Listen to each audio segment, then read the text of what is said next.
ಖುಷಿ ಬ್ಲಾಗ್ಸ್ ಕನ್ನಡ ಎಲ್ಲರೂ ಹೇಗಿದ್ದೀರಾ? ಇವತ್ತು ಬೆಳಗ್ಗೆಯಿಂದ ಬ್ಲಾಗ್ನ ಶುರು ಮಾಡ್ತಾ ಇದ್ದೀನಿ. ಬೆಳಗ್ಗೆನೇ ಮನೆ ಕೆಲಸ ಎಲ್ಲ ಮುಗ್ದೋಯ್ತು. ಇವತ್ತು ಏನು ಗೊತ್ತಾ, ಬೇಗ ಮನೆ ಕೆಲಸ ಎಲ್ಲ ಮುಗಿಸ್ಕೊಂಡ್ಬಿಟ್ರೆ, ಅಂದರೆ ಕ್ಲೀನಿಂಗ್ ಕೆಲಸ ಎಲ್ಲ ಮುಗಿಸ್ಕೊಂಡ್ಬಿಟ್ರೆ ತಿಂಡಿ ಮಾಡೋದೊಂದೇ ಬಾಕಿ ಇರುತ್ತಲ್ವಾ, ನಮಗೇನಷ್ಟು ಹಿಂಸೆ ಅಂತ ಅನಿಸಲ್ಲ. ಬೇಗ ಬೇಗ ತಿಂಡಿ ಮಾಡ್ಕೊಂಡ್ಬಿಡ್ಬೋದು. ಇನ್ನಿವತ್ತು ಅಮ್ಮರ ಮನೆ ವಾರ ಆಯಿತಾ, ಹಂಗಾಗಿ ಅವರು ಪೂಜೆ ಮಾಡ್ತೀನಿ ಅಂತೇಳಿ ದೇವ್ರ ಮನೆ ಸ್ವಚ್ಛ ಮಾಡ್ಕೊಳ್ತಾ ಇದ್ದಾರೆ. ನಾನು ಬಾಗಿಲೆಲ್ಲ ಕ್ಲೀನ್ ಮಾಡಿ ನೆಲೆಲ್ಲ ಒರೆಸೆಲ್ಲ ಕೊಟ್ಟಿದ್ದೀನಿ. ಬರೀ ಈಗ ಅವರು ದೇವ್ರ ಮನೆ ಸ್ವಚ್ಛ ಮಾಡಿ ಪೂಜೆ ಮಾಡಬೇಕು ಅಷ್ಟೇ. ಸ್ವಲ್ಪ ಹೂವು ಕಟ್ಕೊಳ್ಬೇಕು. ಮಲ್ಲಿಗೆ ಮೊಗ್ಗು ನೆನ್ನೆ ಬಂದಿತ್ತ, ಸ್ವಲ್ಪ ತಗೊಂಡಿದ್ದೆ, ಒಂದು 100 ಗ್ರಾಮ್ ಆಗೋವಷ್ಟು. ಕಳ್ಸಕ್ಕಿಟ್ರೆ ಚೆನ್ನಾಗಿರುತ್ತಲ್ಲ ಅಂತೇಳ್ಬಿಟ್ಟು ಕಟ್ಬಿಟ್ಟು ಮುಡಿಸ್ತೀನಿ ಅಂತ ಇದ್ದಾರೆ. ನೋಡಬೇಕು, ನಂದಿದ್ದನ್ನೆಲ್ಲ ಕುಡಿದ್ಬಿಟ್ಟಾದರೆ ನಾನೇ ಒಂಚೂರು ಕಟ್ಕೊಡ್ತೀನಿ. ಟೈಮ್ ಆಗಿಬಿಟ್ರೆ ತಿಂಡಿ ಮಾಡ್ಲಿಕ್ಕೆ ನಿಂತ್ಕೊಂಡ್ಬಿಟ್ರೆ ಅಮ್ಮ ಕಟ್ಕೊಳ್ತಾರೆ. ಚೆನ್ನಾಗಿರುತ್ತೆ. ಕಳ್ಸಿದ್ಮೇಲೆ ಮಲ್ಲಿಗೆ ಹೂವಿನ ಹಾರ ಹಾಕಿದಾಗ ನೋಡ್ಲಿಕ್ಕೆ ಇನ್ನೊಂಥರ ಖುಷಿ ಆಗುತ್ತೆ. ನನಗೆ ಮಲ್ಲಿಗೆ ಹೂವು ಮುಟ್ಕೊಳ್ಳಿಕ್ಕಿಂತ ಈ ಥರ ದೇವ್ರ ಮನೆಗೆ ಅಲಂಕಾರ ಮಾಡ್ಲಿಕ್ಕೆ ತುಂಬ ಇಷ್ಟ. ಇನ್ನು ಅಪ್ಪು ಜಿಮ್ಗೆ ಹೋಗಿದ್ದಾರೆ. ಅವರು ಬರೋದಿನ ಲೇಟು. ಅವ್ರು ಬರೋ ಅಷ್ಟರಲ್ಲಿ ತಿಂಡಿ ಕೆಲಸ ಮುಗಿಸ್ಕೊಂಡು ಬಿಡಬೇಕು. ಇನ್ನಿವತ್ತು ಬೂದ್ಗುಂಬಳಕಾಯಿ ಜ್ಯೂಸ್ ಮಾಡ್ಕೊಂಡಿದ್ದೆ. ಅದಕ್ಕೆ ಸ್ವಲ್ಪ ಮೆಣಸಿನ ಪುಡಿ ಹಾಕ್ಕೊಂಡೆ. ಯಾಕಂದರೆ ಒಂಥರ ಇವತ್ತು ಚಳಿ ಚಳಿ ಅಂತ ಅನ್ನಿಸ್ತಾ ಇತ್ತು. ಇವಾಗ ಸಮ್ಮರ್ ಅಲ್ವಾ, ಸಾಮಾನ್ಯವಾಗಿ ಬೆಳಗ್ಗೆ ಎದ್ದಾಗ ಸೆಕೆ ಅನಿಸ್ತಿರುತ್ತೆ. ಅದರಲ್ಲೂ ಕೆಲಸ ಎಲ್ಲ ಮುಗಿಸಿ ಯೋಗ ಎಲ್ಲ ಮಾಡಿಬಿಡ್ತೀವಲ್ಲ, ಇನ್ನೂ ಸೆಕೆ ಅನಿಸ್ತಿರುತ್ತೆ. ಇವತ್ತೇನೋ ಗೊತ್ತಿಲ್ಲ, ರಾತ್ರಿ ಹನಿ ಬಿದ್ದಿತ್ತು, ಆ ಕಾರಣಕ್ಕೂ ಏನೋ ಒಂಚೂರು ಚಳಿ ಅಂತ ಅನ್ನಿಸ್ತಿತ್ತು. ಇನ್ನು ಕೋಲ್ಡ್ ಏನಾದರೂ ಆಗಿಬಿಟ್ರೆ ಕಷ್ಟ ಅಂತೇಳ್ಬಿಟ್ಟು ಒಂಚೂರು ಮೆಣಸಿನ ಪುಡಿ ಹಾಕ್ಕೊಂಡೆ. ಇನ್ನು ಮಲ್ಲಿಗೆ ಹೂವು ನೋಡಿ ಎಷ್ಟು ಚೆನ್ನಾಗಿ ಬಂದಿದೆ ಅಂತ ಬರ್ತಾನೆ ಇದೆ. ಜಾಸ್ತಿ ಬರ್ತಿಲ್ಲ, ಸ್ವಲ್ಪನೇ ಬರುತ್ತೆ. ಆದರೆ ಹೂವು ಇವಾಗ ಸ್ವಲ್ಪ ದೊಡ್ಡದಾಗಿದೆ. ಮೊದಲೆಲ್ಲ ಪುಟ್ಟಕ್ಕೆ ಬರ್ತಿತ್ತು, ಇವಾಗ ಒಂಚೂರು ದೊಡ್ಡದಾಗಿ ಬರ್ತಾ ಇದೆ. ಅಮ್ಮ 7 ಸುತ್ತಿನ ಮಲ್ಲಿಗೆ ಇರ್ಬೋದಿತ್ತು ಅಂತ ಹೇಳ್ತಾ ಇದ್ರು. ಇನ್ನು ತಿಂಡಿಗೆ ನಾನು ಇವಾಗ ರೆಡಿ ಮಾಡ್ಕೊಳ್ತಾ ಇದ್ದೀನಿ. ಇವತ್ತು ಸೌತೆಕಾಯಿ ಕಡುಬು ಮಾಡೋಣ ಅಂತೇಳಿ. ಸಾಮಾನ್ಯವಾಗಿ ಅಮ್ಮ ಏನಂದರೆ ಕಡುಬು ಮಾಡ್ತಾರೆ. ಅವರು ಸೌತೆಕಾಯಿ ಕಡುಬುನ ಯಾವತ್ತೂ ಟೇಸ್ಟ್ ಮಾಡಿರಲಿಲ್ಲ. ಇನ್ನು ಇವಾಗ ಸಮ್ಮರ್ ಅಲ್ವಾ, ಈ ಸಮಯದಲ್ಲಿ ಈ ಥರದ್ದೆಲ್ಲ ಮಾಡ್ಕೊಂಡಾಗ ದೇಹಕ್ಕೂ ಕೂಡ ತಂಪು. ಹಂಗಾಗಿ ಇವತ್ತು ಅದನ್ನೇ ಮಾಡೋಣ ಅಂತೇಳಿ ಎಲ್ಲನೂ ರೆಡಿ ಮಾಡಿಕೊಂಡೆ. ಇನ್ನು ಅಮ್ಮ ಜ್ಯೂಸ್ ಏನೂ ಕುಡ್ದಿರೋದಿಲ್ಲ, ಅದಕ್ಕೆ ಕುಡಿದ್ಬಿಟ್ಟು ನೀವು ಸ್ನಾನಕ್ಕೆ ಹೋಗಿ ಆಮೇಲೆ ನೀವು ಪೂಜೆ ಮುಗಿಸೋವರೆಗೂ ಏನೂ ಕುಡಿಯಲ್ವಲ್ಲ ಅಂತ ಹೇಳ್ತಾ ಇದ್ದೆ. ಅವ್ರು ಯಾವಾಗಲೂ ಹಂಗೇ ಪೂಜೆ ಮುಗಿಸೋವರೆಗೂ ಒಂದು ಗ್ಲಾಸ್ ನೀರು ಕೂಡ ಕುಡಿಯಲ್ಲ. ಕೆಲವೊಮ್ಮೆ ಕೆಲಸ ಇರುತ್ತೆ, ಜಾಣ ನೋಡ್ಕೊಳ್ಳೋದಿರುತ್ತೆ, ಇದೆಲ್ಲ ಇರುತ್ತಲ್ಲ, 10 ಗಂಟೆ 11 ಗಂಟೆನೇ ಆಗೋಗ್ಬಿಡುತ್ತೆ ಅವ್ರು ಪೂಜೆ ಮಾಡೋ ಅಷ್ಟರಲ್ಲಿ. ಅಲ್ಲಿವರೆಗೂ ಉಪವಾಸನೇ ಇರ್ತಾರೆ. ನಾನು ಅದು ಒಳ್ಳೆಯದಲ್ಲ ಅಮ್ಮ, ಕುಡಿದ್ಬಿಟ್ಟು ಮಾಡಿ ಏನಾದರೂ ತಿನ್ಬಿಟ್ಟು ಮಾಡಿ ಅಂದ್ರೂ ಕೇಳಲ್ಲ. ಅದಕ್ಕೆ ಸ್ನಾನಕ್ಕೆ ಹೋಗ್ಲಿಕ್ಕಿಂತ ಮುಂಚೆನೇ ಕುಡ್ಕೊಂಡು ಹೋಗ್ಬಿಡಿ ಅಂತ ಹೇಳ್ತಾ ಇದ್ದೆ. ಈ ಕಡೆ ನೋಡಿ ಜಾಣು ನಮ್ಮನ್ನು ಎಷ್ಟು ಕಾಡಿಸ್ತಾರೆ ಅಂತೇಳಿ ಒಂಚೂರು ನಮ್ಮಮ್ಮ ಕಾಣಿಸಂಗಿಲ್ಲ. ಈ ಥರ ಮುಖ ಕೊಡಿಯೋದು, ಕೂದಲು ಕೀಳೋದು, ಈ ಥರ ಎಲ್ಲ ಮಾಡ್ತಿರ್ತಾರೆ. ಮಕ್ಕಳಿಗೆ ಪ್ರೀತಿ ಯಾರ ಮೇಲೆ ಜಾಸ್ತಿ ಇರುತ್ತೋ ಅವರಿಗೆ ಈ ಥರ ಮಾಡ್ತಾರಂತೆ. ನಾನು ಎಲ್ಲೋ ನೋಡಿದ್ದೆ.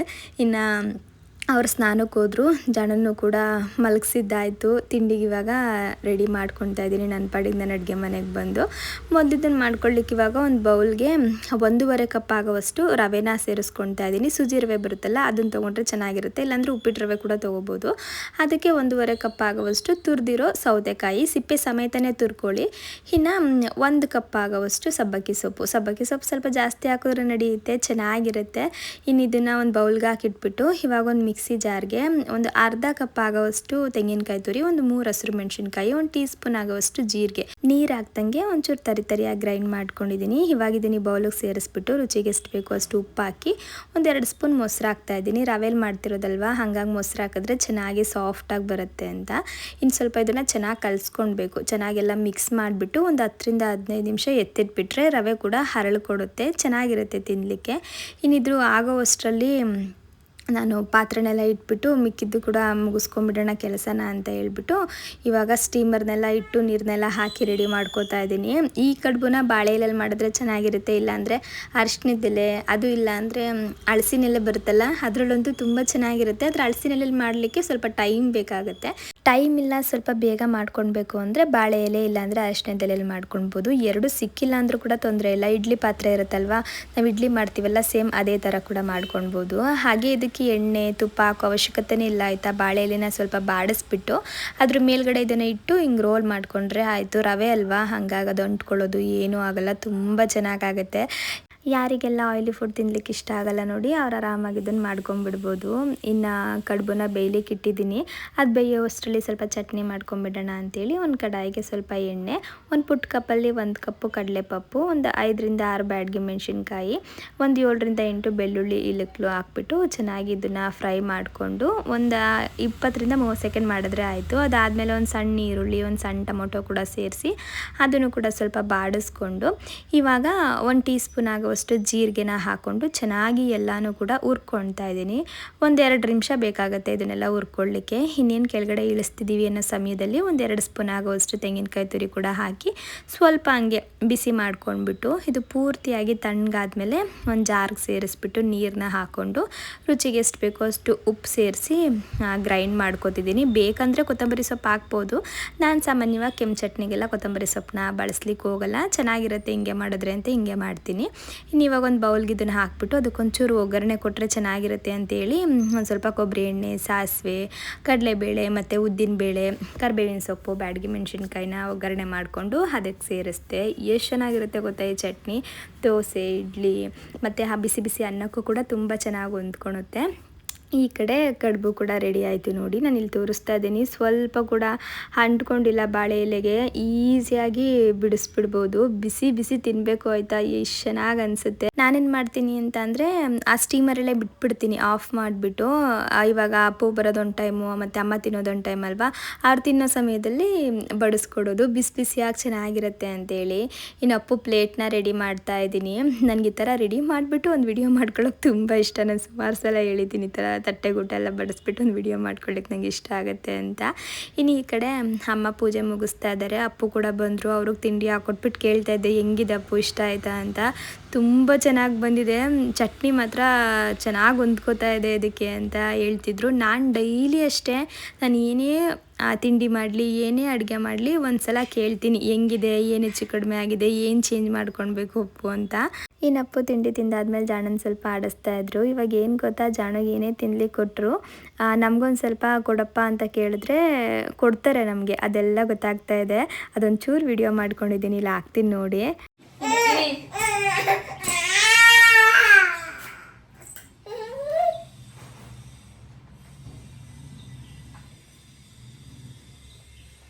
ನನಗೆ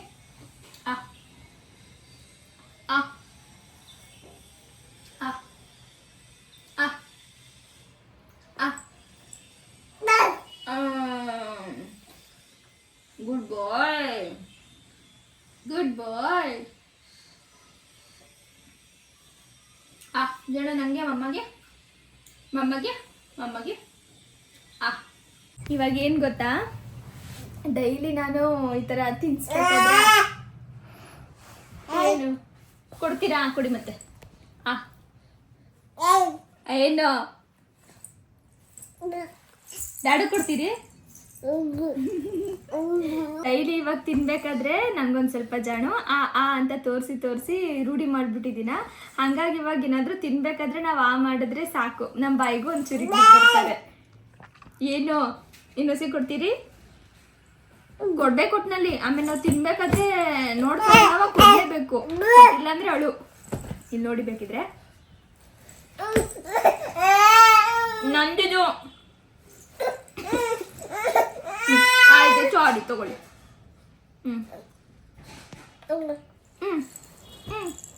ಡ್ಯಾಡು ಕೊಡ್ತೀರಿ ಕಂದು? ಡ್ಯಾಡುಗೊಂದ್ಸಲ ಕೊಡಿ.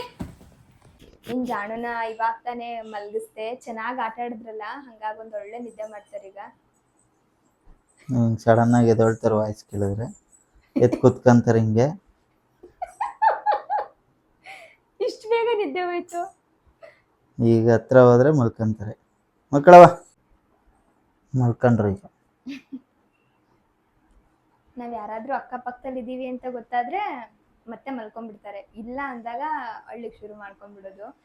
ಇವಾಗ ಅಪ್ಪು ಸ್ವಲ್ಪ ಅವ್ರ ಕೆಲಸ ಏನೋ ಇದೆ ಅಂತೇಳಿ ಹೊರಗಡೆ ಹೋಗ್ತಾರಂತೆ. ಜಾಣು ಎದ್ಮೇಲೆ ನಾನು ಕೂಡ ಒಂಚೂರು ಹೊರಗಡೆ ಹೋಗೋಣ ಅನ್ಕೊಂಡಿದ್ದೀನಿ. ಅಂದ್ರೆ ಇವ್ರು ಬರ್ಬೇಕು, ಇವ್ರು ಬಂದ್ಮೇಲೆ ಜಾಣು ಎದ್ಮೇಲೆ ಒಂಚೂರು ಹೊರಗಡೆ ಶಾಪಿಂಗ್ ಕರ್ಕೊಂಡು ಹೋಗಪ್ಪು ಅಂತ ಹೇಳಿದ್ದೀನಿ. ತುಂಬಾ ದಿನದಿಂದ ಹೋಗ್ಬೇಕಂತ ಅನ್ಕೊಂಡಿದ್ದು, ಇವತ್ತು ಹೋಗೋಣ ಅಂತ.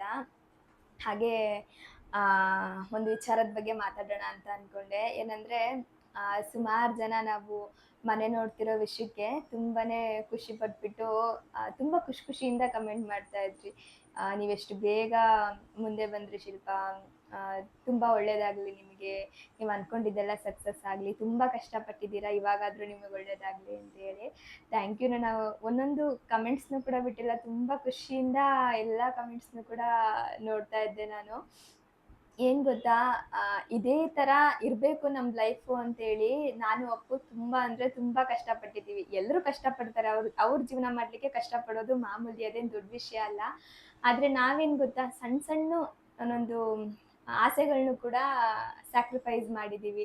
ಹೆಂಗೆ ಅಂದ್ರೆ, ಇವಾಗ ನನ್ಗೆ ಏನಾದ್ರೂ ಒಂದು ತಗೋಬೇಕಂದ್ರೂ ಕೂಡ ತುಂಬಾನೇ ಯೋಚನೆ ಮಾಡ್ತಾ ಇದ್ದೆ. ಇದು ತಗೊಳ್ಳ ಬೇಡ್ವಾ, ಬೇಡ, ಇದನ್ನ ಸ್ವಲ್ಪ ಸೇವ್ ಮಾಡೋಣ ಅಂತ ಹೇಳ್ಬಿಟ್ಟು. ಕೆಲವೊಬ್ರು ಇದ್ರ ಬಗ್ಗೆನೇ ಕೇಳ್ತಾ ಇದ್ರಿ, ಹೆಂಗೆ ಇಷ್ಟೊಂದೆಲ್ಲ ಅಮೌಂಟ್ನ ಇಷ್ಟು ಬೇಗ ಸೇವ್ ಮಾಡಿಬಿಟ್ರಿ, ಸೇವಿಂಗ್ ಟಿಪ್ಸ್ ಕೊಡಿ ಅಂತ ಹೇಳಿ. ಹಾಗೆ ಇನ್ನ ಕೆಲವೊಬ್ರು ಏನಂದ್ರೆ, ಇವಾಗ ಪರಿಚಯದವ್ರೆ ಅಂತ ಅನ್ಕೊಳ್ಳಿ, ಏನ್ ಬಿಡಿ ಇವ್ರಿಗೆ ಯೂಟ್ಯೂಬಿಂದ ಚೆನ್ನಾಗಿ ದುಡ್ಡು ಬರ್ಲಿಕ್ಕೆ ಶುರುವಾಗ್ಬಿಡ್ತು, ಹಂಗಾಗಿ ಪಟ ಅಂತ ಮೇಲ್ ಬಂದ್ಬಿಟ್ರು, ಮನೇನೂ ಕೂಡ ತಗೊಳ್ಳೋ ಥರ ಆಗ್ಬಿಟ್ರು ಅಂತ ಹೇಳಿ. ಒಂಥರ ಹೆಂಗ್ ಗೊತ್ತಾ, ಮಾತಾಡೋದು ಹೆಂಗಿರುತ್ತೆ ಅಂದ್ರೆ, ಇಂಡೈರೆಕ್ಟ್ ಆಗಿ ಒಂಚೂರು ಪಿನ್ ತಗೊಂಡು ಚುಚ್ದಂಗಿರುತ್ತೆ ನಮಗೆ, ಆ ಥರ ಮಾತಾಡ್ತಾರೆ ಕೆಲವೊಬ್ರು ಖುಷಿನೂ ಪಡ್ತಾರೆ ಆಯ್ತಾ. ಈಗ ಏನೇ ಒಂದು ನಾವು ತಗೋತಾ ಇದ್ದೀವಿ, ಏನೇ ಒಂದು ಮಾಡ್ತಾ ಇದ್ದೀವಿ ಅಂದರೆ ಅದ್ರಿಂದ ನಮ್ಮದೇ ಆದಂತಹ ಒಂದು ಎಫರ್ಟ್ ಇರುತ್ತೆ, ಕೆಲವೊಂದಿಷ್ಟು ಸ್ಯಾಕ್ರಿಫೈಸಸ್ ಇರುತ್ತೆ, ಹಾಗೆ ಕಷ್ಟ ಇದ್ದೇ ಇರುತ್ತೆ ಆಯಿತಾ. ಕಷ್ಟಪಟ್ರೇನೇ ಫಲ ಸಿಗ್ಲಿಕ್ಕೆ ಸಾಧ್ಯ ಆಗೋದು. ಅದ್ರ ಬಗ್ಗೆ ಇವತ್ತೊಂಚೂರು ಹೇಳ್ಕೊಳ್ಬೇಕು ಅಂತ ಅನ್ನಿಸ್ತು. ಹೆಂಗೆ ನಾವು ಸೇವ್ ಮಾಡಿದ್ವಿ, ಇದನ್ನ ನಾವು ಸೇವಿಂಗ್ಸ್ ಬಗ್ಗೆ ನಿಮಗೆ ಹೇಳಿದಾಗ ಕೆಲವೊಬ್ಬರಿಗೆ ಹೊಸ್ದಾಗಿ ಮದುವೆ ಆಗಿರೋರ್ಗೂ ಕೂಡ ಒಂದು ಮೋಟಿವೇಶನ್ ಸಿಗ್ಬೋದು, ಅವ್ರಿಗೂ ಕೂಡ ಆಸೆ ಬರ್ಬೋದು ನಾವು ಹಿಂಗೆ ಇರಬೇಕು ಅಂತೇಳಿ. ಅವರು ಕೂಡ ಏನಾದರೂ ರಾಂಗ್ ರೂಟಲ್ಲಿ ಹೋಗ್ತಿದ್ರೆ ರೈಟ್ ರೂಟಿಗೆ ಬರ್ಬೋದು ಅನ್ನೋದೊಂದೇ ಒಂದು ಕಾರಣಕ್ಕೋಸ್ಕರ ಇವತ್ತು ನಾವು ಹೆಂಗೆ ಸೇವ್ ಮಾಡಿದ್ವಿ ಅಮೌಂಟ್ನ ಅನ್ನೋದನ್ನ ಶೇರ್ ಮಾಡ್ಕೊಳ್ಳೋಣ ಅಂತ ಅಂದ್ಕೊಂಡಿದ್ದೀನಿ. ಏನು ಗೊತ್ತಾ, ನಾವು ಸ್ಟೆಪ್ ಬೈ ಸ್ಟೆಪ್ ಮೇಲೆ ಬರಬೇಕು ಅಂತಲೇ ಮದುವೆ ಆಗಬೇಕಾದ್ರೆ ನಾವು ಪ್ಲ್ಯಾನ್ ಮಾಡ್ಕೊಂಡಿದ್ದು. ಈ ಮನೆ ತಗೊಳ್ಳೋದೇ ಲಾಸ್ಟ್ ಅಂತ ಅಲ್ಲ, ಏನಾದರೂ ಒಂದು ನಾವು ಮಾಡ್ಕೊಳ್ಬೇಕು, ಒಂದು ಸೆಟ್ಲ್ ಆಗಬೇಕು, ಈ ಮನೆನೋ ಅಥವಾ ಜಮೀನು ಮತ್ತೊಂದು ಏನೋ ಒಂದು ನಮ್ಮದು ಅಂತ ನಾವು ಮಾಡ್ಕೊಳ್ಬೇಕು ಅಂತಲೇ ಇಷ್ಟು ವರ್ಷ ನಾವು ಅಂದ್ಕೊಂಡಿದ್ದೆಲ್ಲನೂ ಕೂಡ, ಅಂದರೆ ನಾವು ಆಸೆ ಪಟ್ಟಿದ್ದೆಲ್ಲನೂ ಕೂಡ ಒಂದು ಬದಿಗಿಟ್ಬಿಟ್ಟು ಬರೀ ದುಡಿಬೇಕಂತಲೇ ಬರೀ ಅದರಿಂದನೇ ಓಡಿದ್ದು ನಾವು. ಮದುವೆ ಆಗಿ 8 ವರ್ಷ ಕಳೀತಾ ಬಂದಿದೆ ಅಲ್ವಾ ಅಪ್ಪು?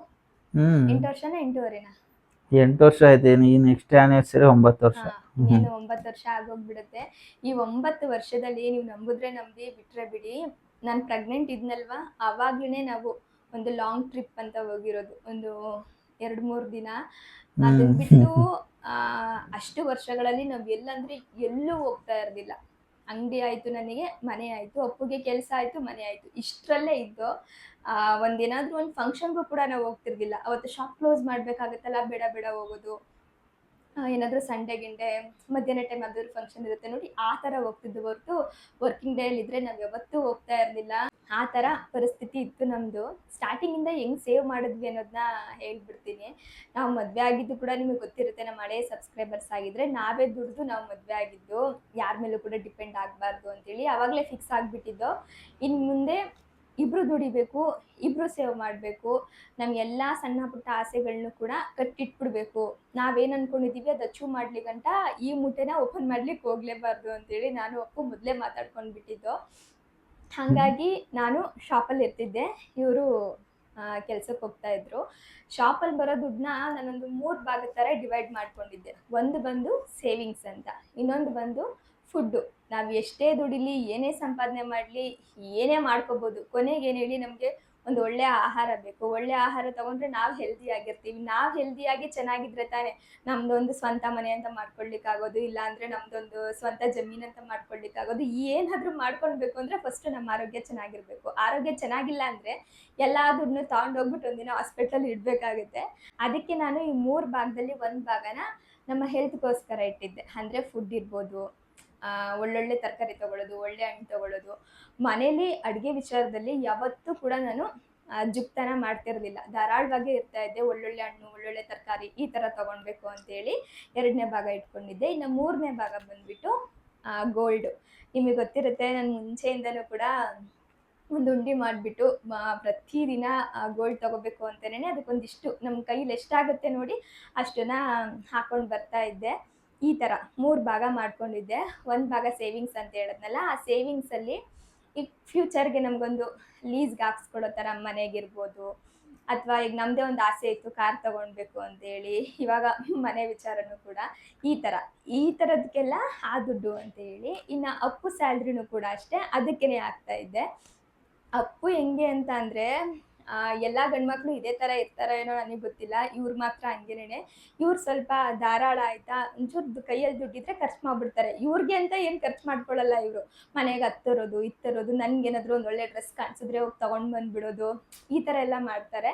ಹಾಗಾಗಿ ನಾನು ಸ್ವಲ್ಪ ಇದು ಮಾಡ್ತಾಯಿದ್ದೆ, ಏನಪ್ಪು ಎಲ್ಲ ದುಡ್ಡಿನ ಖರ್ಚು ಮಾಡಿಬಿಟ್ರೆ ಹೆಂಗಪ್ಪು ಅಂತ. ಅದಕ್ಕೆ ಅವರು ಬೇಡವೇ ಬೇಡ, ನನ್ನ ಹತ್ರ ದುಡ್ಡಿರೋದು ಅಂದ್ಬಿಟ್ಟು ಅವ್ರು ಪ್ರತಿ ತಿಂಗಳು ಸಂಬಳದಲ್ಲಿ ₹1 ಕೂಡ ಇಟ್ಕೊತಿರ್ಲಿಲ್ಲ. ಎಲ್ಲನೂ ಕೂಡ ನನ್ನ ಅಕೌಂಟಿಗೆ ಟ್ರಾನ್ಸ್ಫರ್ ಮಾಡಿಬಿಡ್ತಿದ್ರು. ಮಧ್ಯಾಹ್ನ ಅವರು ಊಟನ ಹೊರಗಡೆನೇ ಮಾಡ್ತಿದ್ರು ಆಯಿತಾ. ಆ ಹೊರಗಡೆ ಊಟ ಮಾಡಲಿಕ್ಕೂ ಕೂಡ ನಾನೇ ಇಲ್ಲಿಂದ ಅಮೌಂಟ್ನ ಕಳಿಸ್ಬೇಕಿತ್ತು. ಮಧ್ಯಾಹ್ನದ ಊಟಕ್ಕೆ ಎಷ್ಟು ಬೇಕೋ ಅಷ್ಟನ್ನು. ಪ್ರತಿದಿನ ಕೂಡ ನಮ್ಮದು ಹೀಗೆ ಇರ್ತಿತ್ತು ರೊಟೀನು. ಕೆಲವೊಬ್ರು ಗಂಡ್ಮಕ್ಳು ಅನ್ಕೊಬೋದು, ಏನಪ್ಪ ನನ್ನ ಹೆಂಡತಿ ಕೈಲಿ ನಾನು ತಿನ್ನೋಕೆ ದುಡ್ಡು ಹಾಕ್ಸ್ಕೊಡೋದು ಅಂತೇಳ್ಬಿಟ್ಟು. ಅವ್ರು ಯಾವತ್ತೂ ಕೂಡ ಆ ಥರ ಎಲ್ಲ ಯೋಚನೆ ಮಾಡ್ತಿರ್ಲಿಲ್ಲ. ಯಾರೇ ಏನೇ ಇವಾಗ ಫ್ರೆಂಡ್ಸ್ ಎಲ್ಲ ಇರ್ತಾರಲ್ಲ, ಕೇಳ್ತಾರೆ, ಏನೋ ನಿನ್ನ ಊಟಕ್ಕೆಲ್ಲ ನಿನ್ನ ಹೆಂಡತಿ ಕೇಳ್ತೀಯಾ ಅಂತ ಹೇಳ್ಬಿಟ್ಟು. ಆ ಥರ ಇವ್ರನ್ನೂ ಕೇಳಿದರೆ ಕೂಡ ಆದರೂ ಅವ್ರು ತಲೆ ಕೆಡಿಸ್ಕೊತಾ ಇರಲಿಲ್ಲ. ನನ್ನ ಹೆಂಡತಿನ ನಾನು ಕೇಳ್ತೀನಿ, ಬೇರೆಯವ್ರ ಹೆಂಡತಿನ ಹೋಗಿ ಕೇಳ್ತಾ ಇದ್ದೀನಿ ನಾನು ಅಂತ ಇವ್ರು ಹೇಳೋರು. ನನ್ನ ಮುಂದೆನೇ ಕೂಡ ಕೆಲವೊಬ್ರು ಹಂಗೆ ರೇಗಿಸಿರೋದುಂಟು. ಆ ಊಟಕ್ಕೆ ಬಿಟ್ಟು ಎಕ್ಸ್ಟ್ರಾ ಏನು ಕೂಡ ಖರ್ಚಾಗಬಾರ್ದು ಅಂತ. ಅವ್ರು ಮಧ್ಯಾಹ್ನ ಒನ್ ಟೈಮ್ ಊಟ ಮಾಡಬೇಕು ಅಂದ್ರೂ ಕೂಡ ನನ್ನ ಹತ್ರನೇ ದುಡ್ಡು ಹಾಕ್ಸ್ಕೊತಿದ್ರು. ಆ ಥರ ಸೇವಿಂಗ್ಸ್ ಎಲ್ಲ ಮಾಡ್ಕೊಂಡು ಬಂದಿದ್ದಕ್ಕೆ ಇವತ್ತು ನಮ್ಮ ಲೈಫ್ನ ನಾವು ಇಷ್ಟು ಚೆನ್ನಾಗಿ ಲೀಡ್ ಮಾಡಲಿಕ್ಕೆ ಸಾಧ್ಯ ಆಗ್ತಿರೋದು. ಇಷ್ಟೆಲ್ಲ ಯಾಕೆ ಮಾಡ್ತಿದ್ದು ಅಂತ ಅಂದರೆ, ಇವಾಗ ನಾನಾಗಿರ್ಬೋದು, ಅಪ್ಪು ಆಗಿರ್ಬೋದು, ತುಂಬ ಒಂದು ಬಡ ಕುಟುಂಬದಿಂದನೇ ಬಂದಿರೋದು. ನಾವೇನೊಂದು ಒಳ್ಳೆ ಮನೆಯಿಂದ ಏನು ಬಂದಿಲ್ಲ. ನಮ್ಮ ಅಪ್ಪ ಅಮ್ಮನೂ ಬಡವರೇನೆ, ಅವ್ರ ಅಪ್ಪ ಅಮ್ಮನೂ ಬಡವರೇನೆ. ನಮಗೆ ಗೊತ್ತು ಕಷ್ಟ ಹೆಂಗಿರುತ್ತೆ, ಮಕ್ಳಿಗೆ ಏನೇನೆಲ್ಲ ಆಸೆ ಇರುತ್ತೆ ಅಂತೇಳಿ. ಈಗ ನಾವು ಚಿಕ್ಕವರಿರುವಾಗಲೂ ಅಷ್ಟೇ ತುಂಬ ಆಸೆ ಇರೋದು, ಆದರೆ ಅದನ್ನು ಪಡ್ಕೊಳ್ಲಿಕ್ಕೆ ಆಗ್ತಿರೋದಿಲ್ಲ. ಯಾಕಂದರೆ ಆ ಅಪ್ಪ ಅಮ್ಮನ ಕಷ್ಟನ ನಾವು ಕಣ್ಣಾರೆ ನೋಡಿದ್ವಿ. ಆ ಥರ ನಮ್ಮ ಮಗುಗೆ ಆಗಬಾರ್ದು. ನಮ್ಮ ಮಗುಗೆ ಎಲ್ಲನೂ ಕೂಡ ಕೊಡೋವಷ್ಟು ಶಕ್ತಿ ನಮಗಿರಬೇಕು. ತುಂಬ ದೊಡ್ಡದಲ್ಲ, ಇವಾಗ ಒಂದು ಒಳ್ಳೆ ಎಜುಕೇಷನ್ ಕೊಡಿಸೋಷ್ಟು ಶಕ್ತಿ ಇರಬೇಕು. ಇವಾಗ ನನಗೊಂದು ಡೆಲಿವರಿ ಆದರೆ ಒಂದೊಳ್ಳೆ ಹಾಸ್ಪಿಟಲಲ್ಲಿ ಡೆಲಿವರಿ ಮಾಡಿಸೋಷ್ಟು ಶಕ್ತಿ ಇರಬೇಕು. ಒಂದೊಳ್ಳೆ ಫುಡ್ನ ಕೊಡೋಷ್ಟು ಶಕ್ತಿ ಇರಬೇಕು. ಇಷ್ಟು ನಾವು ಯೋಚನೆ ಮಾಡಿದ್ದು ಆಯಿತಾ. ಆ ಮಗುಗೆ ನಮ್ಮಿಂದ ಯಾವುದೇ ರೀತಿ ತೊಂದರೆ ಆಗಬಾರ್ದು.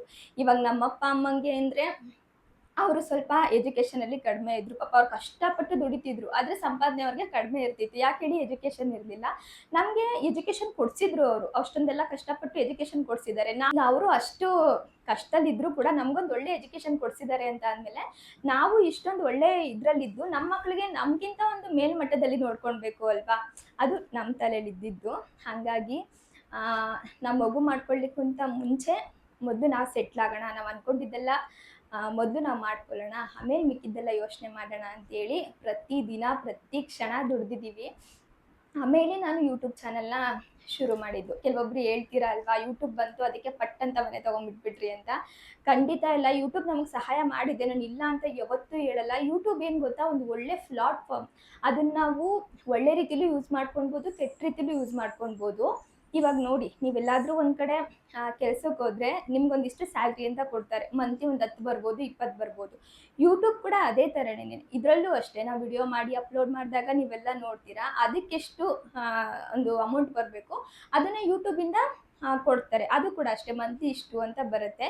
ಇದು ಕೂಡ ಒಂದು ಕೆಲಸನೇ. ಕೆಲವೊಬ್ರಿಗೆ ಇದು ಹೆಂಗೆ ಕಾಣಿಸುತ್ತೆ ಅಂತ ಅಂದರೆ, ಏನೋ ನಾವು ಒಂಥರ ಕಳ್ತನ ಮಾಡಿ, ದರೋಡ ಮಾಡಿ, ಇಷ್ಟೊಂದು ಸಂಪಾದನೆ ಮಾಡಿ ನಾವು ಪಟ್ಟಂತ ಮೇಲೆ ಬಂದುಬಿಟ್ವೇನೋ, ಈ ಥರ ಕೆಲವೊಬ್ರಿಗೆ ಕಾಣಿಸುತ್ತೆ. ಅವ್ರಿಗೂ ಗೊತ್ತಿರುತ್ತೆ ಇವ್ರು ತುಂಬ ಕಷ್ಟಪಟ್ಟು ಮುಂದೆ ಬಂದಿದ್ದಾರೆ ಅಂತ. ಅದೇನೋ ಅಸೂಯೆಗೋ ಅಥವಾ ಮತ್ತೊಂದಕ್ಕೋ ಒಂಥರ ಚುಚ್ಚು ಮಾತಾಡ್ತಾ ಇರ್ತಾರೆ. ಯೂಸ್ ಮಾಡ್ಕೊಳ್ಳಿ. ಇವಾಗ ನಾವು ಮನೆ ತೊಗೊಂಡ್ಬಿಟ್ರಪ್ಪ, ಇವರು ಜಮೀನು ತೊಗೊಂಡ್ಬಿಟ್ರಪ್ಪ ಅಂತೆಲ್ಲ ನಾವು ಮನಸ್ಸಲ್ಲೇ ಅಂದ್ಕೊಳ್ಳೋದ್ರ ಬದಲು ನೀವೇನು ಮಾಡ್ಬೋದು ಅನ್ನೋದನ್ನ ಯೋಚನೆ ಮಾಡಿ. ನಿಮ್ಮಲ್ಲಿ ಏನೋ ಒಂದು ಟ್ಯಾಲೆಂಟ್ ಇರುತ್ತೆ. ಇವಾಗ ಒಂದು ಕೆಲಸಕ್ಕೆ ಹೋಗಬೇಕು ಅಂದರೆ ರೆಸ್ಯೂಮ್ ಕೊಡಬೇಕಾಗಿರುತ್ತೆ, ಇಷ್ಟೇ ಎಜುಕೇಷನ್ ಇರುತ್ತೆ, ಮತ್ತೊಂದು ಏನೇನೋ ರೂಲ್ಸ್ ಇರುತ್ತೆ. ಯೂಟ್ಯೂಬಲ್ಲಿ ಆ ಥರ ಅಲ್ಲ. ನಿನ್ನ ಎಜುಕೇಷನ್ ಯಾರೂ ಕೇಳಲ್ಲ, ನಿನ್ನ ಟ್ಯಾಲೆಂಟ್ನ ಮಾತ್ರ ಕೇಳೋದು. ಅದು ಕೂಡ ನಿನಗೆ ಫ್ರೀ ಟೈಮ್ ಇರೋ ಸಮಯದಲ್ಲಿ ನಿನ್ನ ಟ್ಯಾಲೆಂಟ್ ಏನಿದೆ ಅನ್ನೋದನ್ನ ನೀನೇ ಒಂದು ವಿಡಿಯೋ ಮಾಡಿ ಅಪ್ಲೋಡ್ ಮಾಡ್ಬೋದು. ಅದು ಜನರಿಗೆ ಇಷ್ಟ ಆದರೆ ಅಕ್ಸೆಪ್ಟ್ ಮಾಡ್ಕೊತಾರೆ, ಇಲ್ಲ ಅಂದರೆ ಬಿಡ್ತಾರೆ ಆಯಿತಾ. ಇದಕ್ಕೆ ಯಾವುದೇ ಥರ ರೂಲ್ಸು ಮತ್ತು ಏನೂ ಇಲ್ಲ ಆಯಿತಾ. ನಿಮ್ಮ ಟ್ಯಾಲೆಂಟ್ನ ನೀವು ಆರಾಮಾಗಿ ತೋರಿಸ್ಕೊಳ್ಬೋದು. ಆ ಥರ ಏನಾದರೂ ಒಂದು ಮಾಡಲಿಕ್ಕೆ ನೋಡಿ ಆಯಿತಾ. ಇವ್ರು ಯಾವಾಗಲೂ ಅದನ್ನೇ ಹೇಳೋದು, ನಾವು ಇನ್ನೊಬ್ರನ್ನ ನೋಡಿ ಅವ್ರು ಹಂಗೆ ಬೆಳೆದ್ಬಿಟ್ರಪ್ಪ ಹಿಂಗೆ ಬೆಳೆದ್ಬಿಟ್ರಪ್ಪ ಅಂತೇಳಿ ಅಂದ್ಕೊಳ್ಳೋದ್ರ ಬದಲು ನಾವು ಹೆಂಗೆ ಬೆಳಿಬೇಕಪ್ಪ ಅಂತ ಯೋಚನೆ ಮಾಡಬೇಕು ಅಂತೇಳಿ ನಾನು ಅದನ್ನು ಯಾವಾಗಲೂ ತಲೆಯಲ್ಲಿ ಇಟ್ಕೊಂಡಿರ್ತೀನಿ. ಯಾವತ್ತೂ ಯಾರ ಬಗ್ಗೆನೂ ಯೋಚನೆ ಮಾಡ್ಲಿಕ್ಕೆ ಹೋಗಲ್ಲ. ಪಾಪ ಅವ್ರು ಕಷ್ಟಪಟ್ಟಿದ್ದಾರೆ, ಅದಕ್ಕೆ ಮುಂದೆ ಬಂದಿದ್ದಾರಪ್ಪ. ಭಗವಂತ ಅವ್ರಿಗೆ ಆಶೀರ್ವಾದ ಮಾಡಿದ್ದಾರೆ, ನಾವು ಕಷ್ಟಪಡೋಣ, ಮುಂದೆ ನಮಗೂ ಕೂಡ ಭಗವಂತ ಆಶೀರ್ವಾದ ಮಾಡ್ತಾರೆ ಅಂತ ಹೇಳಿ ನಾನು ಅಪ್ಪು ಯಾವಾಗಲೂ ಅನ್ಕೋತೀವಿ ಆಯಿತಾ. ಅಂದ್ಕೊಂಡಿರೋ ಕಾರಣನೋ ಏನೋ ಗೊತ್ತಿಲ್ಲ, ನಾವು ಇವತ್ತು ಒಂಚೂರು ದೇವ್ರು ನಮ್ಮ ಮೇಲೆ ಕಂಡುಬಿಟ್ಟಿರೋದಕ್ಕೆ ಒಂದು ಸ್ಟೆಪ್ ಮುಂದೆ ಬರ್ತಾ ಇದ್ದೀವಿ ಅಷ್ಟೇ. ನೀವು ಕೂಡ ಅಷ್ಟೇ. ಈಗ ಯಾರೇ ಹೊಸ್ದಾಗಿ ಮದುವೆ ಆಗಿರ್ಬೋದು, ಇನ್ನೊಬ್ರ ಮೇಲೆ ಡಿಪೆಂಡ್ ಆಗೋದಕ್ಕಿಂತ ಈಗ ನಮ್ಮ ಅಪ್ಪ ಏನೋ ನಮಗೆ ಮಾಡಿಕೊಡ್ಬೇಕು, ನಮ್ಮ ಅತ್ತೆ ಮಾವ ಏನೋ ಮಾಡಿಕೊಡ್ಬೇಕು, ಈ ಥರ ಎಲ್ಲ ಅಂದ್ಕೊಳ್ಳೋದ್ರ ಬದಲು ನೀವು ಏನಾದರೂ ಒಂದು ಮಾಡಿ ಆಯಿತಾ. ನೀವೇನಾದರೂ ಮಾಡಿದಾಗ ಅವ್ರಿಗೂ ಖುಷಿ ಆಗುತ್ತೆ, ವಾವ್ ಏನೋ ಒಂದು ಮಾಡ್ತಿದ್ದಾರಪ್ಪ ನಮ್ಮ ಮಕ್ಕಳು, ಅವ್ರಿಗೆ ನಾವು ಕೂಡ ಸಪೋರ್ಟ್ ಮಾಡೋಣ ಅಂತ ಹೇಳ್ಬಿಟ್ಟು. ಅದನ್ನ ಬಿಟ್ಟು ಯಾರೋ ಮುಂದೆ ಬಂದ್ಬಿಟ್ಟಿದ್ದಾರೆ ನೋಡಪ್ಪ ಅಂತೇಳಿ ಅಸೂಯೆ ಪಡ್ಕೊಂಡು ಕುತ್ಕೊಳ್ಳೋದು, ಈ ಥರ ಎಲ್ಲ ಮಾಡ್ಲಿಕ್ಕೆ ಹೋಗಬೇಡಿ. ಈಗ ಆ ಥರ ಅನ್ಕೊಳೋದ್ರಿಂದ ಅವ್ರಿಗೂ ಏನು ಬೆಳವಣಿಗೆ ಇಲ್ಲ, ನಮಗೂ ಏನು ಕಡಿಮೆ ಆಗುವಂಥದ್ದು ಏನಿಲ್ಲ. ಈಗ ಒಬ್ಬ ಮನುಷ್ಯನ್ಗೆ ಒಂದ್ ಕಡೆ ಏನೋ ಸೋರ್ಸ್ ಬರ್ತೈತೆ ಅಂತ ಕಾಣಿಸ್ತಾ ಇರೋದ್ರಿಂದ ಹಂಗ ಅನ್ಸುತ್ತೆ, ಹೌದು ಕಾಣ್ದೇನೆ ಸೋರ್ಸ್ ಬರೋದ್ 1000 ಇರುತ್ತೆ ಆಯ್ತಾ. ಈಗ ಈಗ ನನ್ಗೆ ತಗೋ, ನನ್ಗೆ ಏನ್ ಕೆಲ್ಸ ಕೊಟ್ರು ಮಾಡ್ತೀನಿ. 10 ರೂಪಾಯಿ ಕೆಲ್ಸ ಕೊಡ್ತೀಯ ಮಾಡ್ತೀನಿ, 1 ಲಕ್ಷ ರೂಪಾಯಿ ಕೆಲ್ಸ ಕೊಡ್ತೀಯ ಅದನ್ನು ಮಾಡ್ತೀನಿ. ಇವರು ಆಕ್ಚುಲಿ ಕಾಲೇಜ್ಗೆ ಹೋಗ್ತಿರೋ ಸಮಯದಲ್ಲಿ ಗಾರೆ ಕೆಲ್ಸಕ್ಕೂ ಹೋಗಿದ್ದಾರೆ. ಈ ಗಾರೆ ಕೆಲ್ಸ, ಸೈಕಲ್ ಶಾಪ್, ಪಾನಿಪುರಿ ಅಂಗಡಿ, ಏನ್ ಕೆಲ್ಸ ಮಾಡಿಲ್ಲ, ಎಲ್ಲಾ ಕೆಲ್ಸನೂ ಮಾಡಿದೀನಿ. ಅದ್ರಲ್ಲಿ ಏನು ಇವರು ಓದೋದಕ್ಕೆ ಅಟ್ಲೀಸ್ಟ್ ಒಂದು ಅರ್ಧನಾದ್ರೂನು ಇವ್ರು ಖರ್ಚು ಮಾಡ್ಕೊಂತಾ ಇದ್ರು. ಅವಾಗ ಏನಂದ್ರೆ ಈಗ 10ನೇ ಕ್ಲಾಸ್ ಮುಗಿದ್ಮೇಲೆ ಎಲ್ಲ ನಮಗ್ ನಾವೇ ತಿಳ್ಕೊಬೇಕಷ್ಟೇ. ಈ ಅಪ್ಪ ಅಮ್ಮ ಬೆಳಿಗ್ಗೆ ಕೆಲ್ಸಕ್ಕೆ ಹೋಗ್ಬಿಟ್ರೆ ಬರೋದೇ ಸಾಯಂಕಾಲ, ಅಲ್ಲಿವರೆಗೂ ಏನೇ ಇದ್ರು ನಮ್ದೇ ಜೀವನ. ಅವರು ಮಗ ಕಾಲೇಜ್ಗೆ ಹೋಗೋಣ, ಸ್ಕೂಲ್ಗೆ ಹೋಗೋಣ ಬಿಟ್ನ ಏನೋ ಅವ್ರಿಗೆ ಗೊತ್ತಲ್ಲ. ಅವ್ರು 8:30 9 ಗಂಟೆಗೆ ರೆಡಿಯಾಗಿ ಕೆಲ್ಸಕ್ಕೆ ಹೋಗ್ಬಿಡ್ಬೇಕು. ನಮ್ದು ಏನೈತೆ, ನಮ್ದು ಈಗ ಸ್ಕೂಲ್ ಮುಗೀತು, ಕಾಲೇಜ್ಗೆ ಹೋಗ್ಬೇಕಪ್ಪ, ಏನ್ ಮಾಡೋದು, ಎಲ್ಲಾನ ಹೋಗಿ 3 ತಿಂಗಳು ರಜಾ ಇದ್ದಾಗ ಕೆಲ್ಸಕ್ಕೆ ಹೋಗೋದು, ತಿರ್ಗಾ ಅದ್ರಲ್ಲಿ ಬರೋದು ಫೀಸ್ ಕಟ್ಕೊಳೋದು. ನಮ್ಮ ಸ್ಟುಡಿಯೋನು ಕೂಡ ಅಷ್ಟೇ. ಇವ್ರು ಯಾವ್ದೇ ತರ ಹೋಗಿ ಕೋಚಿಂಗ್ ಸೆಂಟರ್ ಎಲ್ಲ ಕಲ್ತ್ಕೊಂಡು ಕೆಲಸ ಮಾಡಿ ಫೋಟೋಗ್ರಫಿನ ಕಲ್ತಿಲ್ಲ ನಾನು. ಇವರು ಸ್ಟುಡಿಯೋಗಳಿಗೆ ಹೋಗಿ ಕೆಲಸ ಮಾಡಿ ನೋಡ್ತಾ ನೋಡ್ತಾ ಕಲ್ತಿರೋದು. ಇನ್ನ ನಾನು ಕೂಡ ಅಷ್ಟೇ, ಅಪ್ಪಾಜಿ ಇರ್ಲಿಲ್ಲ, ಅಮ್ಮ ಒಬ್ರೇ ಇದ್ರು.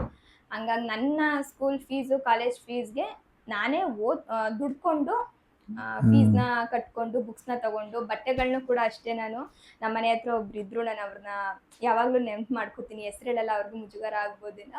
ಅವ್ರ ಬಟ್ಟೆನೆಲ್ಲ ನಾನು ಕೊಡೋರು. ಅವಾಗೆಲ್ಲ ಕಾಲೇಜ್ಗೆ ಹೆಂಗೆ ಗೊತ್ತಾ, ಯೂನಿಫಾರ್ಮ್ ಇರಲಿಲ್ಲ, ಕಲರ್ ಡ್ರೆಸ್ ಹಾಕೊಂಡು ಹೋಗ್ಬೇಕಿತ್ತು. ಅವರೆಲ್ಲ ಬಟ್ಟೆಗಳನ್ನೂ ಕೂಡ ನನಗೆ ಕೊಡೋರು. ಆ ಬಟ್ಟೆಗಳನ್ನ ಸ್ಟಿಚ್ ಮಾಡಿಸ್ಕೊಂಡು ಕಾಲೇಜ್ಗೆ ಹಾಕೊಂಡು ಹೋಗ್ತಾ ಇದ್ದೆ. ಆ ಥರ ಅವಾಗೆಲ್ಲ ನಾವು ಕಷ್ಟ ನೋಡಿದ್ದೀವಿ ಆಯಿತಾ. ಕಷ್ಟ ನೋಡಿರೋದ್ರಿಂದ ಒಂದು ದುಡ್ಡಿನ ಮೇಲಾಗಿರ್ಬೋದು ಅಥವಾ ಜೀವನದ ಮೇಲಾಗಿರ್ಬೋದು ತುಂಬ ಆಸೆ ಇತ್ತು ನನಗೆ. ಹಿಂಗೆ ಇರ್ಬೇಕಂತ.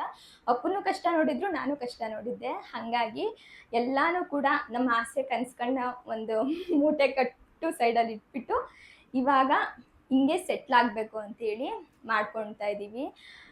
ಇನ್ನೊಂದಮ್ಮ, ಇವಾಗ ಸೆಟ್ಲ್ ಆದೋ ಅಂತ ತಿಳ್ಕೊ, ಇದರಿಂದನೇ ಹಿಂಗ್ ಬಂದ್ರಪ್ಪ, ಅದರಿಂದನೇ ಹಿಂಗ್ ಬಂದ್ರಪ್ಪ, ಬೆಳೆದ್ರಪ್ಪ, ಓಕೆ, ನಾಳೆನೆ ಬಿದೋದು ಜೀರೋ, ನಾಳೆ ಮತ್ತೆ ನಮ್ ಕಾನ್ಫಿಡೆನ್ಸ್ ಐತೆ, ಮತ್ತೆ ಸ್ಟಾರ್ಟ್ ಮಾಡ್ತೀವಿ ಅಂತ. ಇವತ್ತಿಲ್ಲ ಅನ್ಕೊಳ್ಳಿ ಯೂಟ್ಯೂಬ್, ಇವ್ರ ಕೆಲ್ಸನೇ ಇಲ್ಲ ಅನ್ಕೊಳ್ಳಿ, ನಮ್ ಶಾಪು ಮುಚ್ಬಿಟ್ಟು ಅಂತ ಅನ್ಕೊಳ್ಳಿ, ಮತ್ತೆ ನಾವ್ ಏನ್ ಮಾಡ್ಬೇಕಂತ ಯೋಚನೆ ಮಾಡ್ತೀವೋ. ನಾನೊಂದ್ ಮೂಲೆ ಅಪ್ಪು ಒಂದ್ ಮುಂದೆ ಯಾವತ್ತೂ ಕುತ್ಕೊಳ್ಳಲ್ಲ. ಇದ್ರದ್ ಮುಗ್ದೋಯ್ತು, ಬಾಗ್ಲ ಹಾಕ್ಬಿಟ್ಟು ನೆಕ್ಸ್ಟ್ ಏನ್ ಮಾಡೋದು ನೋಡೋಣ, ಈ ತರ ಯೋಚನೆ ಮಾಡ್ತೀವಿ. ಮುಖ್ಯವಾಗಿ ಗಂಡ ಹೆಂಡತಿ ನಡುವೆ ಒಂದು ಅಂಡರ್ಸ್ಟ್ಯಾಂಡಿಂಗ್ ಇರ್ಬೇಕು. ನಾವು ಗಂಡನ್ನ ಬಿಟ್ಕೊಡ್ಬಾರ್ದು, ಗಂಡನ ಹೆಂಡತಿನ ಬಿಟ್ಕೊಡ್ಬಾರ್ದು. ನಾವ್ ಯಾವಾಗ ಹಿಂಗಿರ್ತೀವೋ ಅವಾಗ ನಮ್ಮ ಮಧ್ಯೆ ಯಾರು ಕೂಡ ಬರ್ಲಿಕ್ಕಾಗಲ್ಲ, ಸಂಸಾರನ ಯಾರು ಕೂಡ ಹಾಳು ಮಾಡ್ಲಿಕ್ಕಾಗಲ್ಲ. ನೀವು ಮುಂದೆ ಹೋಗ್ತಿರೋದನ್ನ ಯಾರು ಕೂಡ ಹಿಡಿದು ಎಳಿಲಿಕ್ಕಾಗಲ್ಲ. ನಿಮ್ಮಿಬ್ಬರ ಮಧ್ಯೆ ಅಂಡರ್ಸ್ಟ್ಯಾಂಡಿಂಗ್ ಇಲ್ಲ ಅಂದ್ರೆ ಏನು ಮಾಡೋಕ್ಕಾಗಲ್ಲ. ನಾವು ಅನ್ಕೊಂಡಿದ್ದು ಏನಂದ್ರೆ ಏನು ಸಾಧನೆ ಮಾಡೋಕ್ಕಾಗಲ್ಲ. ಅದು ನನ್ನ ಅಪ್ಪು ಮಧ್ಯೆ ತುಂಬಾ ಚೆನ್ನಾಗಿದೆ. ಈಗ ಅಪ್ಪುಗೆ ಯಾರೇ ಏನಾದ್ರು ಒಂದು ಹೇಳ್ಕೊಡ್ಬೋದು, ನೀನ್ ಹೆಂಡತಿ ಹಂಗೆ ಹಿಂಗೆ ಅಂತೇಳಿ, ಅವ್ರು ಯಾವತ್ತೂ ಕೇಳಲ್ಲ. ನನಗೂ ಹೇಳ್ಕೊಡ್ಬೋದು, ನಾನು ಯಾವತ್ತೂ ಕೇಳಲ್ಲ. ಅದನ್ನೆಲ್ಲೇ ಬಿಟ್ಬಿಟ್ಟಿರ್ತೀವಿ ನಾವು. ಹಂಗೆ ಇಬ್ರು ಒಂದು ಹೊಂದಾಣಿಕೆ ಮಾಡಿಕೊಂಡು ಹಿಂಗೆ ಜೀವನ ಕಟ್ಕೊಂಡು ಹೋಗ್ಬೇಕು ಅಂತ ಹೇಳ್ಬಿಟ್ಟು ಇಷ್ಟು ದೂರ ಬಂದಿದ್ದೀವಿ. ಇನ್ನು ಮುಂದೆ ಏನೇನಾಗುತ್ತೆ ಅನ್ನೋದು ನಾನು ನಿಮಗೆ ಹೇಳ್ತಾ ಇರ್ತೀನಿ. ಯೂಟ್ಯೂಬ್ ಇರೋದ್ರಿಂದ ನಿಮ್ಮೊಟ್ಟಿಗೆ ನಮ್ಮ ಫೀಲಿಂಗ್ಸ್ ಇರ್ಬೋದು ಅಥವಾ ನಮ್ದೊಂದು ಪುಟ್ಟ ಸಂಸಾರನ ನಿಮ್ಮ ಮುಂದೆನೂ ಕೂಡ ಹಂಚ್ಕೋಬೋದು ನಮ್ಮ ಪುಟ್ಟ ಸಂಸಾರದ ಬಗ್ಗೆ. ಮೈಕ್ ಚಾರ್ಜಿಂಗ್ ಸ್ವಲ್ಪ ಖಾಲಿ ಆಗಿಬಿಡ್ತು. ಏನು ಗೊತ್ತಾ, ಏನೇನೋ ತಲೆಯಲ್ಲಿ ಇಟ್ಕೊಂಡು ಏನೇನೋ ಮನಸ್ಸಲ್ಲಿ ಕೆಟ್ಟ ಉದ್ದೇಶ ಇಟ್ಕೊಂಡು ಏನೇ ಕೆಲಸ ಮಾಡಿದ್ರು ಅದು ಕೈ ಎತ್ತಲ್ಲ. ಮನಸ್ಸಲ್ಲಿ ಒಳ್ಳೆ ಉದ್ದೇಶ ಇಟ್ಕೊಂಡು ಕೆಲಸ ಮಾಡಿದ್ರೆ ಖಂಡಿತ ಅದು ಒಂದಲ್ಲ ಒಂದಿನ ಸಕ್ಸಸ್ ಆಗುತ್ತೆ. ಹಾಗೆ ನಾವು ಲಕ್ಷನೇ ದುಡಿಬೇಕು, ಏನೋ ಒಂದು ಮಾಡಬೇಕು ಅಂತ ಅಂದರೆ ಅಲ್ಲ, 10,000 ರೂಪಾಯಿ ದುಡಿಲಿ, ಅದರಲ್ಲಿ ಎಷ್ಟು ಉಳಿಸ್ತೀವಿ ಅನ್ನೋದು ತುಂಬ ಮುಖ್ಯ ಆಗುತ್ತೆ. ನಾನು ಯಾವಾಗಲೂ ಅದನ್ನೇ ನಂಬೋದು. ನಾವು ಎಷ್ಟೇ ದುಡಿಬೋದು, ಆ ದುಡಿಯೋದ್ರಲ್ಲಿ ಎಷ್ಟು ಉಳಿಸ್ತು ಅನ್ನೋದು ಕೊನೆಗೆ ಮುಖ್ಯ ಆಗೋದು. ಹಾಗೆ ಕೆಲವೊಂದಿಷ್ಟು ಪ್ಲ್ಯಾನಿಂಗ್ನ ಮಾಡಿಕೊಂಡು ನಿಮ್ಮದೇನು ಆಸೆ ಕನಸುಗಳಿರುತ್ತೆ ನೋಡಿ, ಅದ್ರ ಕಡೆ ಹೋಗ್ಲಿಕ್ಕೆ ಟ್ರೈ ಮಾಡಿ. ಇನ್ನು ಜಾಣೊಂದು ರೆಡಿ ಮಾಡಿಕೊಂಡು ನಾವು ಕೂಡ ಹೊರಟ್ವಿ. ಮಾವಿನ ಹಣ್ಣಿನ ಸೀಸನ್ ಶುರು ಆಯ್ತಲ್ಲ, ಶುರುವಾದ್ಮೇಲೆ ನಾವೆಲ್ಲೂ ಹೋಗಿ ಮಾವಿನ ಹಣ್ಣು ತೊಗೊಂಡೇ ಬಂದಿಲ್ಲ. ತಿಂದಿರೋದೇ ಕಡಿಮೆ, ಯಾರಾದರೂ ತಂದುಕೊಡ್ತಾರಲ್ಲ ಅವಾಗ ತಿಂದಿರೋದು ಅಷ್ಟೇ ಈ ಸಲ. ಹಾಗಾಗಿ ಹೋಗಿ ತೊಗೊಂಡು ಬರೋಣ ಅಂತೇಳಿ ನಾವು ಪ್ರತಿ ವರ್ಷ ಕೂಡ ಒಂದು ಕಡೆ ಹೋಗಿ ತೊಗೊಂಡು ಬರ್ತೀವಿ. ಎಲ್ಲಪ್ಪು RR ನಗರ, RT ನಗರ, RT ನಗರ. ಅಲ್ಲಿ ಅಂದರೆ ಎಲ್ಲ ಥರ ವೆರೈಟೀಸ್ ಮಾವಿನ ಹಣ್ಣನ್ನು ರೋಡ್ ಸೈಡಲ್ಲೇ ಇಟ್ಕೊಂಡ್ಬಿಟ್ಟಿರ್ತಾರೆ. ನಾನು ಹಳೆಯ ಬ್ಲಾಗಲ್ಲಿ ಒಂದ್ಸಲ ಶೇರ್ ಮಾಡಿದ್ದೆ, ನೋಡಿರ್ಬೋದು. ನನ್ನ ಹಳೆ ಬ್ಲಾಗ್ಸ್ ಎಲ್ಲ ನೀವು ನೋಡಿದರೆ ಗೊತ್ತಿರುತ್ತೆ. ಅಲ್ಲೇ ಹೋಗಿ ತೊಗೊಂಡು ಬರ್ತೀವಿ, ಯಾಕಂದರೆ ಬೇರೆ ಬೇರೆ ಥರ ಮಾವಿನ ಹಣ್ಣೆಲ್ಲ ಸಿಗುತ್ತಲ್ಲ, ಎಲ್ಲನೂ ತೊಗೊಂಡು ಬರ್ಬೋದು ಅಂತ. ಅದರಲ್ಲೂ ನಮಗೆ ಜೀರಿಗೆ ಮಾವಿನ ಹಣ್ಣು ತುಂಬ ಇಷ್ಟ. ನಾವಿರೋ ಕಡೆ ಎಲ್ಲೂ ಅದು ಅಷ್ಟಾಗಿ ಸಿಗಲ್ಲ. ಇನ್ನು ಹತ್ರದಲ್ಲೊಂದು ಸೂಪರ್ ಮಾರ್ಕೆಟ್ ಇದೆ, ಅಲ್ಲಿ ಸಿಗುತ್ತೇನೋ ಅಂತೇಳಿ ಇವ್ರು ಮೊನ್ನೆ ಒಂದ್ಸಲ ಹೋಗಿ ನೋಡ್ಕೊಂಡು ಬಂದರು, ಅಲ್ಲೂ ಇರಲಿಲ್ಲ. ಸರಿ ಹೆಂಗಿದ್ರು ಇವಾಗ ಟೈಮ್ ಇದೆ ಅಲ್ಲ, ಹನಿ ಬೀಳೋದು ಕೂಡ ನಿಂತಿದೆ, ಹೋಗಿ ಬಂದುಬಿಡೋಣ ಅಂತೇಳಿ ಹೊರಟಿದ್ದೀವಿ. ನನ್ನ ಮಗ ನೋಡಿ ಡೀಸೆಂಟಾಗಿ ಕೂತಿದ್ದಾರೆ, ಹಿಂಗೇನು ಕೂತಿರಲ್ಲ ಇವರು ನೋಡಿ. ಇವಾಗ ಒಂದು 5 ಟಾಯ್ಸ್ ತೊಗೊಂಡು ಬಂದಿದ್ದೀನಿ, ಎಲ್ಲಾನು ಒಂದೊಂದೇ ಕೊಟ್ಕೊಂಡು ಕರ್ಕೊಂಡು ಹೋಗ್ಬೇಕು. ಒಂದು ಬೇಸರ ಆದಮೇಲೆ ಮತ್ತೊಂದು ಅನ್ನೋ ಥರ. ಈಗ ಸದ್ಯಕ್ಕೆ ಏನೂ ಕೊಟ್ಟಿಲ್ಲ. ಇವಾಗ ಸ್ವಲ್ಪ ಹೊತ್ತು ಸಮಾಧಾನದಿಂದ ಇದ್ದಾರಲ್ಲ, ಎಷ್ಟೊತ್ತಿರ್ತಾರೆ ಅಷ್ಟೊತ್ತು ಆರಾಮಾಗಿರಲಿ ಅಂತ. ನಾವು ಹೋಗ್ತಿದ್ವಲ್ಲ, ಆ ರೋಡಲ್ಲಿ ಒಂದು ಮಾವು ಮೇಳ ಅಂತ ಹೇಳಿ ಕಾಣಿಸ್ತು ಆಯಿತಾ. ಅಪ್ಪು ಅದು ನೋಡಿದ ತಕ್ಷಣ ಗಾಡಿ ನಿಲ್ಲಿಸ್ಬಿಟ್ರು. ಅಲ್ಲಿ ಹೋಗಿ ಮಾವಿನ ಹಣ್ಣು ತರೋದೇನು, ಇಲ್ಲೇ ಸುಮಾರಷ್ಟು ಸಿಗುತ್ತೆ, ತುಂಬ ಇಟ್ಟಿರ್ತಾರೆ, ಇಲ್ಲೇ ತೊಗೊಂಡು ಹೋಗೋಣ, ಸುಮ್ಮನೆ ಅಷ್ಟು ದೂರ ಹೋಗೋದಾದ್ರು ತಪ್ಪುತ್ತೆ, ಬಾ ನೋಡೋಣ ಅಂತ ಹೇಳಿದ್ರ.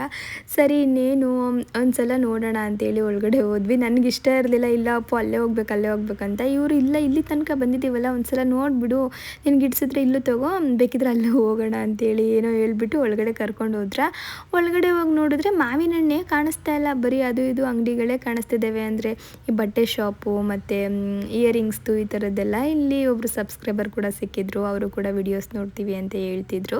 ಇವ್ರ ಪೇಜ್ದು ಡೀಟೇಲ್ಸ್ ಬೇಕಿದ್ರೆ ನಾನು ಇನ್ಸ್ಟಾಗ್ರಾಮ್ ಸ್ಟೋರಿಯಲ್ಲಿ ಕೊಟ್ಟಿರ್ತೀನಿ, ಒಂದ್ಸಲ ಚೆಕ್ ಮಾಡಿ, ತುಂಬ ಚೆನ್ನಾಗಿದೆ ಕಲೆಕ್ಷನ್ಸ್ ಎಲ್ಲ.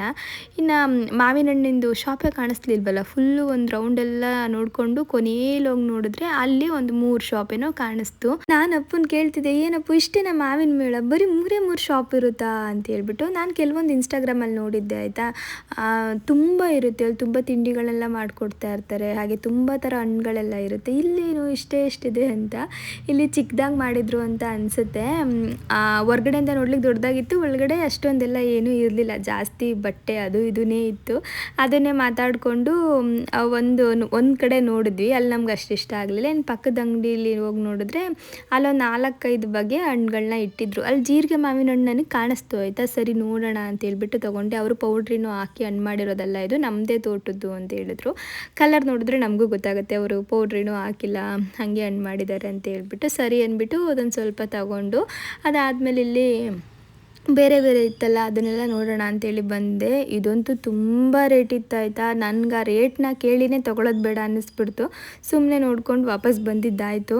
ಮ್ಯಾಂಗೋ ಮೇಳ ಅಲ್ಲ ಇದು, ಬೇರೆ ಬಟ್ಟೆ ಪಾತ್ರೆ ಪಗಡೆ ಅದು ಇದು ಬರ್ರೆ ಅವೇ ಅಲ್ಲಿ ಹಾಕಿರೋದು ನೋಡಿದ್ರೆ ಮ್ಯಾಂಗೋ ಮೇಳ ಅಂತ. ಎಲ್ಲೋ ಫುಲ್ ಮಾರ್ಕೆಟೇ ಮ್ಯಾಂಗೋ ಇರ್ತದೆ ಅಂದ್ಕೊಂಡ್ರೆ ಬೇರೆದೆಲ್ಲ ಐತೆ. ಒಂದಿಷ್ಟು ಮ್ಯಾಂಗೋಸ್ ಇರುತ್ತೆ ಅಂತೇಳಿ ಕರ್ಕೊಂಡು ಬಂದ್ರು ಇವರು. ಅಲ್ಲಿ ಬೇಡ, ಅಲ್ಲಿ ದೂರ ಆಗುತ್ತೆ ಅಂತ. ಜಾಸ್ತಿ ವೆರೈಟೀಸ್ ಇಲ್ಲ, ಒಂದು 3 ಶಾಪ್ ಇದೆ ಅಷ್ಟೇ ಇರೋದ್ರಲ್ಲಿ. 3 ಶಾಪಲ್ಲಿ ಒಂದು 5-6 ವೆರೈಟಿ ಐತೆ ಅಷ್ಟೇ. ಸರಿ ಅಂದ್ಬಿಟ್ಟು ಹೊರಟ್ವಿ. ಹೋಗೋ ರೋಡಲ್ಲಿ ತುಂಬ ಕುರಿಗಳು ಕಾಣಿಸ್ತಾ ಇತ್ತು. ಮನೆಗೆ ಒಂದೊಂದು ಬಕ್ರಿ ಕೊಯ್ತಾರೆ. ಬಾಯಲ್ಲಿ ನೀರು ಬರ್ತೈತೇನೋ ಇಲ್ಲ ನಿಮಗೆ? ಇಲ್ಲ, ಈಗ ಮಟನ್ ಬಿಟ್ಬಿಟ್ಟಿದ್ದೀನಿ. ಏನು ಸುಮ್ಮನೆ ಹೇಳ್ತಾರೆ ಬಿಟ್ಬಿಟ್ಟಿದ್ದೀನಿ ಅಂತ.